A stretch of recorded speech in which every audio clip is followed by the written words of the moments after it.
नमस्कार दोस्तों, चैनल पर नए हैं तो चैनल को सब्सक्राइब कर सकते हैं। शुरू करते हैं। बहुत ही प्यारे प्रश्न हैं। उत्तराखंड की पहली विधानसभा में महिला विधायकों की संख्या कितनी थी? तो वो थी 4। हमेशा याद रखना है। उत्तराखंड की पहली विधानसभा में महिला विधायकों की संख्या थी 4। प्रश्न है, उत्तराखंड की पद्मश्री प्राप्त प्रसिद्ध जागर गायिका कौन है? तो आपको जागर गायिका का नाम बताना है जिनको पद्मश्री सम्मान से सम्मानित किया गया है, बिना ऑप्शन के।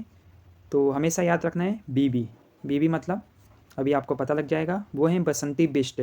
बसंती बिष्ट का संबंध है जागर गायिका से जिनको सम्मानित किया गया है पद्मश्री सम्मान से, याद रखना है।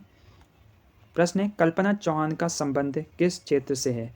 तो उत्तराखंड के विषय में पूछा गया है, तो विज्ञान में आपको कन्फ्यूज नहीं होना है। कल्पना चौहान का जो संबंध है वो गायन से है। किससे है? गायन। उसके बाद है, गढ़वाल केंद्रीय विश्वविद्यालय की कुलपति कौन है? वो है आपकी प्रोफेसर अन्नपूर्णा नौटियाल, याद रखना है। उत्तराखंड से पहली महिला सांसद कौन थी? तो वो थी आपकी कमलेंदुमती शाह, जिनको 1958 में पद्म भूषण सम्मान से सम्मानित किया गया था, याद रखना है। उत्तराखंड की प्रथम महिला सांसद जिनको 1958 में पद्म भूषण सम्मान से सम्मानित किया गया था। उसके बाद जो प्रश्न है, टिहरी से वर्तमान सांसद कौन है? तो वो है माला राज्य लक्ष्मी शाह। अगर आपसे पूछे उत्तराखंड गठन के बाद उत्तराखंड की प्रथम महिला सांसद कौन थी? तो आप कहेंगे माला राज्य लक्ष्मी शाह, जो कि वर्तमान में भी टिहरी लोकसभा क्षेत्र से सांसद हैं। कौन है? माला राज्य लक्ष्मी शाह, याद रखना है। तो आपको इस प्रकार के जो प्रश्न आएंगे उन प्रश्नों को अच्छे से देखना है, समझना है और ऑप्शन को भी अच्छे से देखना है। उसके बाद ही जो आंसर है आपको टिक करना है, ठीक है। अगर यहाँ पूछेगा उत्तराखंड गठन के बाद पहली महिला सांसद, तो आप कहेंगे माला राज्य लक्ष्मी शाह। अगर पूछे उत्तराखंड से पहली महिला सांसद कमलेंदुमती शाह, तो आपको वहाँ अपने एक अच्छे अभ्यर्थी के रूप में अपना परिचय देना है, प्रश्नों को अच्छे से हल करना है, जल्दबाजी नहीं करनी है। उसके बाद जो प्रश्न है, मोस्ट इम्पोर्टेंट प्रश्न है, राज्य बनने के बाद राज्यसभा के लिए चुनी गई महिला कौन थी? तो आप बताएंगे कौन थी? राज्यसभा के लिए चुनी गई महिला वो थी मनोरमा शर्मा, याद रखना है। राज्य गठन के बाद राज्यसभा के लिए चुनी गई महिला कौन थी? वो थी मनोरमा शर्मा। उसके बाद अगर आपसे पूछे देहरादून, जो कि उत्तराखंड की राजधानी है, देहरादून की मेयर कौन थी? पहली महिला मेयर कौन थी? तो वो भी थी आपकी मनोरमा शर्मा, याद रखना है। उसके बाद अगर नैनीताल की बात करें, 1958 में नैनीताल से सांसद कौन चुनी गई? तो वो थी ईला पंत, याद रखना है। ईला पंत को 1998 में नैनीताल से सांसद ईला पंत चुनी गई।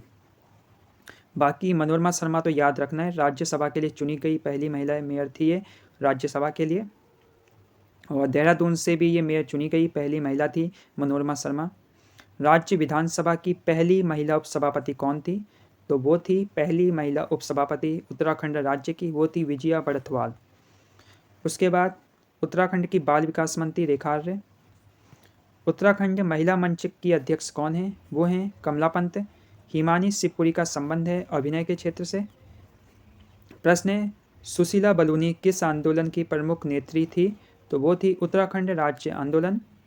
प्रश्न है, हंसा धनाई और बेलमती चौहान किस आंदोलन में शहीद हुई? तो वो हुई उत्तराखंड राज्य आंदोलन में। हल्द्वानी की पहली महिला मेयर कौन थी? तो वो थी रेणु अधिकारी। प्रश्न है, एकता बिष्ट का संबंध बहुत बार रिपीट हुआ है, क्रिकेट से है। एकता बिष्ट का संबंध क्रिकेट से है। और वंदना कटारिया का संबंध हॉकी से है, जो कि हमारा राष्ट्रीय खेल है। हॉकी से वंदना कटारिया का संबंध है, याद रखना है। आप देख सकते हैं। प्रश्न है, दून विश्वविद्यालय की वर्तमान कुलपति कौन है? तो वो है professor Surekha Dangwal. Most important प्रश्न है, बहुत ही प्यारा प्रश्न है। संयुक्त राष्ट्र सैन्य जेंडर एडवोकेट अवार्ड से किसे सम्मानित किया गया है? तो वो है सुमन गवानी को संयुक्त राष्ट्र सैन्य जेंडर एडवोकेट अवार्ड से सम्मानित किया गया है। उसके बाद है, हंसा मनराल को द्रोणाचार्य पुरस्कार कब मिला? मोस्ट इम्पोर्टेंट प्रश्न है। 2001 को हंसा मनराल को द्रोणाचार्य पुरस्कार मिला। कब मिला? 2001। दिमाग में सेट कर लीजिए 2001। उसके बाद है, हंसा मंडराल का संबंध किस खेल से है? तो वो है आपका भारोत्तोलन से। प्रश्न है दक्षिणी ध्रुव पहुंचने वाली प्रथम महिला कौन थी? वो थी आपकी रीना कौशल धर्मशक्तु। प्रश्न है सुमन कौटियाल ने माउंट एवरेस्ट कब फतेह किया?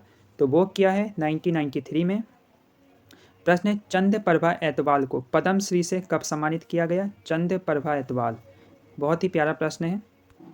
राइट आंसर है 1990।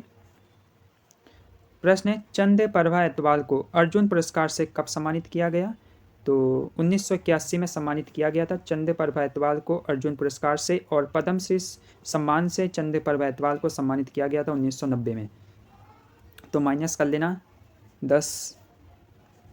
उसके बाद है बचेंद्री पाल ने माउंट एवरेस्ट कब फतेह किया? तो बहुत बार रिपीट होता है 24 मई 1984। 24 मई गर्मियों का दिन था 1984। 1984 हमेशा याद रखना है। इंदिरा गांधी की सरकार थी, और भी महत्वपूर्ण घटनाएं हुई हैं 1984 के साल में, आपको बताना है कौन कौन सी घटनाएं हैं वो। बाकी चंद प्रभा एतवाल को याद रखना है अर्जुन पुरस्कार कब मिला था? तो इनको मिला था 1981 में, और चंद प्रभा एतवाल को पद्मश्री कब मिला था? 1990 में। तो ये 3 प्रश्न बहुत इंपॉर्टेंट हैं। उसके बाद है 1997 में इंदिरा गांधी वृक्ष मित्र पुरस्कार किन्हें प्रदान किया गया? वो था बाली देवी राणा को। उसके बाद है मधुमिता बिष्ट को अर्जुन पुरस्कार कब सम्मानित किया गया? मधुमिता बिष्ट को अर्जुन पुरस्कार 1982 में दिया गया, जबकि चंद प्रभा एतवाल को अर्जुन पुरस्कार 1981 में दिया गया। उसके अगले साल मधुमिता बिष्ट को अर्जुन पुरस्कार मिला था 1982 में। जिनका संबंध है बैडमिंटन से, मधुमिता बिष्ट का जो संबंध है वो बैडमिंटन से, इनको बैडमिंटन क्वीन के नाम से भी जाना जाता है। उसके बाद राधा भट्ट को जमुना लाल बजाज पुरस्कार कब सम्मानित किया गया या कब मिला? तो किसी भी तरह पूछ सकता है कि 1992 में जमुना लाल बजाज पुरस्कार से किसे सम्मानित किया गया? राधा भट्ट को, जो कि पर्यावरण के क्षेत्र से संबंधित हैं, याद रखना है। राधा भट्ट को 1992 में जमुना लाल बजाज पुरस्कार से सम्मानित किया गया। मोस्ट इंपॉर्टेंट प्रश्न है, तो दिमाग में सेट कर लीजिए। 1992 में जमुना लाल बजाज पुरस्कार राधा भट्ट को मिला था, जो कि पर्यावरण के क्षेत्र से संबंधित हैं। माता मंगला का संबंध किस फाउंडेशन से है? तो वो है हंस फाउंडेशन। उसके बाद जो शिवानी, जो कि लेखक हैं, उनको पद्मश्री से कब सम्मानित किया गया? तो वो किया गया है 1981 में। लेखिका शिवानी का मूल नाम क्या है? गौरा पंत। तो गौरा पंत को पद्मश्री कब मिला? 1981। शिवानी को कब मिला? 1981। शिवानी और गौरा पंत एक ही नाम है, याद रखना है, एक ही व्यक्ति के नाम है। जो प्रश्न है घुमा के पूछा जाएगा, गौरा देवी किस गांव की सरपंच थी? रैणी गांव, जो कि चमोली में है। चिपको वुमेन के नाम से किसे जाना जाता है? गौरा देवी को। उसके बाद है टिंचरी माई का मूल नाम क्या था? तो टिंचरी माई का नाम था दीपा नौटियाल। टिंचरी माई का नाम था दीपा नौटियाल। संन्यास धारण करने के बाद टिंचरी माई को किस नाम से जाना जाता था? तो संन्यास धारण करने के बाद टिंचरी माई को जाना जाता था इच्छागिरी माई के नाम से, याद रखना है।